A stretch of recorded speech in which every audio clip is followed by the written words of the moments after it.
So hot out there, so much heat, record-breaking temperatures in British Columbia and Alberta as well, and we got strong thunderstorms going to start off. A little bit of risk down in the Fernie area, for example, South Rockies today.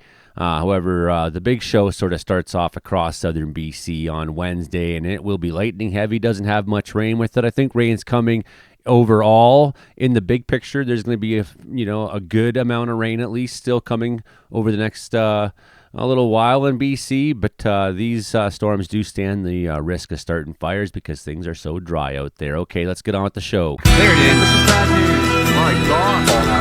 Anything could happen. Get on! Wow. I'll watch the video later. They try mopping this. Oh, by the way, my name's Joey Only, the Caribou Weather Dude. Yes, up here in Wells. Elevation 3,953 feet above sea level. I'm up in the mountains here looking around from my perch up high at all the weather stories in British Columbia and beyond. Please hit like, share, and subscribe. Tell a friend. Lovely day in British Columbia so far. Pretty clear skies. A little bit of smoke up there in the northeast, it looks like. And some scattered cumulus around up the Rocky Mountains there. Graphical forecast area map today showing isolated cumulonimbus up in the northeast. Got that smoke risk there. Broken cumulus between 6,000 and 12,000 feet. Isolated towering cumulus, something that'll probably push beyond that height. Low up there, kind of in northeast Alberta, northwest territories, maybe dumping a little bit of rain up there. Down here in the southeast, we're seeing that thunderstorm risk down there. Things are pretty dry. Scattered cumulus between 12,000 and 14,000 feet with isolated cumulonimbus there. Possible thunderstorms with gusting 35 knots. So strong winds could be coming out of those thunderstorms. As we get into the evening hours, isolated cumulonimbus and thunderstorms there, maybe gusting a little stronger there, up to 40 knots when they do. More broken cloud coming into southwestern British Columbia. A little bit of moisture moving on in, and the thunderstorm the threat still sort of lingers up into the Yukon as well. The low situated just north of BC into the overnight hours. We look still we got the scattered layer now starting to show up in southern BC. The building blocks are already showing up, and you just don't know it yet. You can see that smoke is kind of heading out of northeast BC and heading along. I know you nerds love this stuff, and some of you have never seen anything like this before. This is the hodograph, and it's basically showing wind direction. And what this actually shows is wind direction at different heights. So, and then how fast it's going by the length of the strand. And at the very top of it there, the yellow there is 6 to 9 kilometers above ground level. Okay, so that just kind of gives you an idea. And if this thing's starting to look all wacky, it's usually telling you something. So things across central BC, more or less very fair weather looking hodograph here, even off the coast, mostly fair weather hodograph here. You can see layered on top here is convective available potential energy, which is how much energy is available for the development of a thunderstorm. How hard, how fast, how tall can convection occur? How much can wind drive upwards, right? That will, of course, have effect on the hodograph. So we're starting to see a little bit of warbly hodograph down in this southeast corner. Into Wednesday morning, some weird looking shapes on these hodographs, winds are getting calmer, it feels like, so the air is rising more and more. That's convection is driving the air to rise. You see these all getting very, very short in here. So wind's not very fair. Well, in the Caribou, we have kind of stronger winds at all levels. A little bit, maybe up to north, Prince George area, northern BC. This is going to tell you where our thunderstorm activity is going to probably happen and be the strongest. So you can see up in the northeast now, our hodograph up there is looking all wonky. We can see some surface based convective available potential energy. The heating of the ground is making the air rise faster. Down in the southeast, we can see that Cape value is very, very high. You can see these hodographs are starting to look really funky.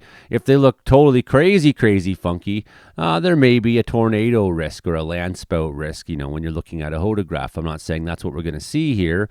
I'm just giving you an example as to how the hodograph behaves. But we've seen, definitely some of this area in southern and southeastern BC where the hodograph has turned pretty funky. Look at this one here. That's unbelievably interesting.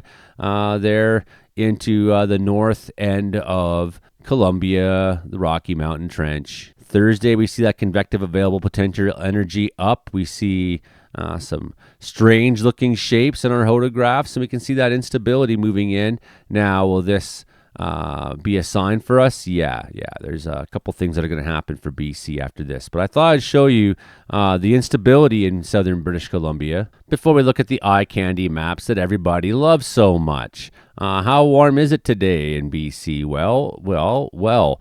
Already we got 31s reported. It's just afternoon when I'm starting this. So nice temperatures through the Caribou, nice temperatures in the north. Then we have that risk of thunderstorm ranging into the Yukon from Fort Nelson, more or less, that area up there. And that risk of thunderstorms goes all the way down the Rockies, more or less. Look at some of the temperatures down there right now. Wow. 40s in Arizona, 40s on the California side, 41, and we still have some afternoon to go. So there's a lot of heat in the system, my friends.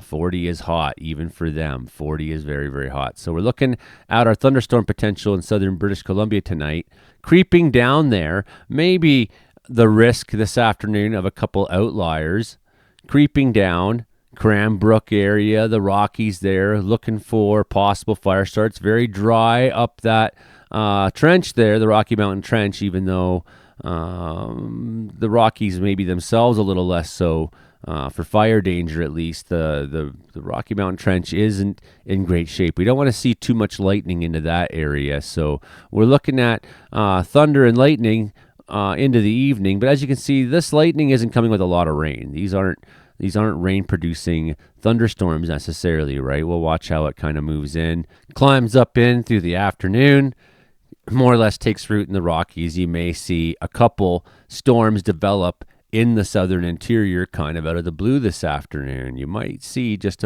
something that you didn't really expect to show up.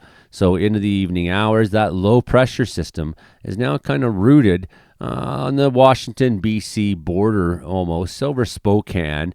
Very warm overnight down there into the mid-20s and then low 20s by sunrise. A little bit nicer in BC. We're seeing Alberta now getting their thunderstorms kicking off early in the morning. Strong thunderstorms, Medicine Hat on down, Lethbridge down across that Highway 3 kind of country. Watch that storm take a strange direction it goes, but we're going to come back to BC here now. Watch how the Rocky Mountains are starting to show lightning activity. Canmore, Kananaskis, front side of the Rocky Mountains. Yeah, Rocky Mountain Trench a go. Rocky Mountains a go. Cranbrook, Kootenays, most likely, yeah, over in the cusp. You could be seeing thunderstorms in the mountains around you. Same with up the Kootenay Lake Valley and whatnot. Thunderstorms, south a little bit, south into the coastal ranges there. Maybe even the Kamloops area. Watching thunderstorms getting stronger through the afternoon. Some of these ones have the potential to be pretty strong. Not a lot of rain in them, as you can see. Very localized. Lightning strikes outside the thunderstorm all the time. We're concerned about fire starts in these low precipitation thunderstorms. Now, precipitation is coming into BC. It doesn't distribute itself equally or fairly necessarily all the time. But as we can see, the lightning risk might go down, and we might see a little bit of rain, more so in the Canmore side and the foothills side of Alberta. But we have a lot of lightning breaking out, and the same mostly goes ahead of what'll be a bit of a system moving through now up for the Fort Nelson area. We got that lightning risk into the Yukon, into the Northwest Territories, even over into Alaska there. Even Alaska getting that threat. On Wednesday evening, we watch it start to peter off, and then maybe it'll start to rain a little bit more. As it does rain itself out, still be some flashing out through there, though. Still be some random flashes. So we are given good reason to be concerned about the thunderstorm activity. Watching them explode up in Cranbrook first and the Rocky Mountains. Individual cells start to drop around the early afternoon. Maybe in each region, the high country will be particularly vulnerable. The high country likes to sometimes be a driver of the convection. Pretty warm still in the Cariboo. We're not expecting the thunderstorms really up through this region. No, it really looks like a southern British Columbia thing where it's already been the hottest. We'll talk about how hot it's been. Seems like all the regions around southern BC have that risk. Some of these being isolated storms later on, we do have that potential that some of these could be severe because we have those elevated convective available potential energy readings that we were looking at earlier. How strong can they get? Well, let's look through the afternoon and see what we can find for our strongest readings here. For Cape values, look pretty good by the cusp there for a little while. 1,333 joules per kilogram. These are areas I'd tend to look for if thunderstorms develop into these areas into the late afternoon and evening. They probably could be quite strong. Do we have higher than that? Up to 1,600 joules per kilogram. So we have that risk of severe thunderstorms in this quadrant for sure. Maybe a few isolated ones still likely or possible. That South Cariboo border down and beyond. That's our Cape Index. That's really telling as to how thunderstorms might behave in that. The good news for BC, although there's a lot more lightning potential again for Thursday, a high risk of thunderstorms again Thursday across southern British Columbia, there's going to be a fair bit of rain distributed up to the north. We're going to see this line of rain come across, this low, this trough, hit into the Fort St. John area, hit into the Dawson Creek area. It's going to be helpful for fires. We do have a thunderstorm risk on Thursday. We will talk about that probably tomorrow as we're coming back and looking at things again. Thursday to be a strong day for thunderstorms. I don't see a lot of rain widespread. More lightning than rain maybe in some of those cells. As they die off, they will drop some rain in their wake. Look at this line of rain though. It's coming through and heading into the piece for Friday. This could be a game changer. Bam, there we go. Thursday evening even it starts already. Look at that. That low is taking its turn up into them, giving us a little bit of rain through the North Columbia and the North Thompson. Fort St. John area taking a lot of rain. That Kaskatinaw fire will take a lot of rain.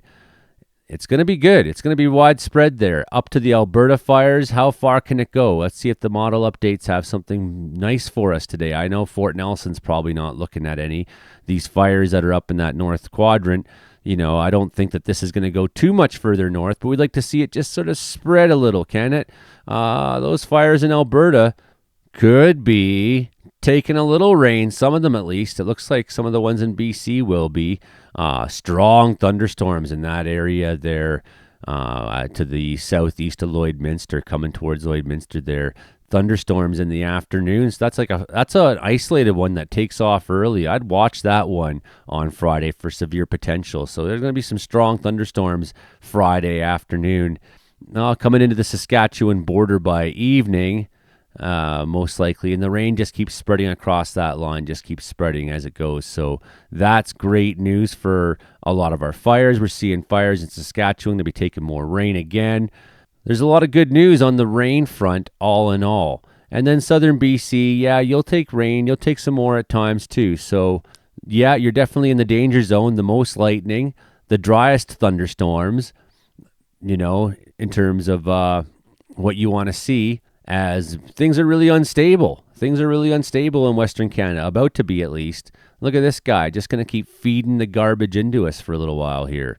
And that instability, combined with some of the warm temperatures we've been seeing, is going to ignite some thunderstorms, friends. How warm is it going to be, Joey? Glad you asked, Billy. We had some records broken in on the Alberta side there. Another warm day over Alberta brought record-breaking temperatures to some regions. The following areas set the daily maximum temperature record for June 9th. That's yesterday. Banff hit 27. Bow Valley, 30.2. They exploded past their old record that was set again in 2023. That number keeps coming up, doesn't it? That was a very warm June. Cardston area, 32.2. Crow's Nest, 29.2. That's quite a nudging above their old record. One for 34.6, pretty hot. Pincher Creek, 32, substantially over their old record, over 2 degrees beyond their old record that was set in 1918. British Columbia, record records. Castlegar, 36.4, tied the old record there. They've been keeping records for a long time there. 34.4 in Cranbrook there. Quite a bit of a bypassing of the old record. Creston nudging up there, 34.8, over a degree warmer than its old record. Kelowna area, 33.9, over a degree warmer than their old record. Nelson area, 35.3. Holy Nelson. 33.2 is the old one set in 2015. Osoyoos hit 37.5. That's 2.5 degrees warmer than their old temperature record set on that day. And that's Osoyoos, my friends. Osoyoos. Wow, Penticton 34.5. They've been keeping records there since 1907. Princeton, new record 34. Just nudged above its old record there. That was set in 1903. Sparwood 31.4. Summerland 35.3. Trail 36.6. Wow, that quite a bit beats their old record. That's really hot for that place, man. At this time of year, Vernon 33.4, beating their old record. So it's been really hot, and that heat is always a great fuel for friggin' thunderstorms. We'll be watching here on the channel, and we'll be watching in general on Interior Weather and Wilderness Watchers, friends. Keep your eyes on the hills. Call in them smokes. Hit like, share, subscribe. Bye-bye.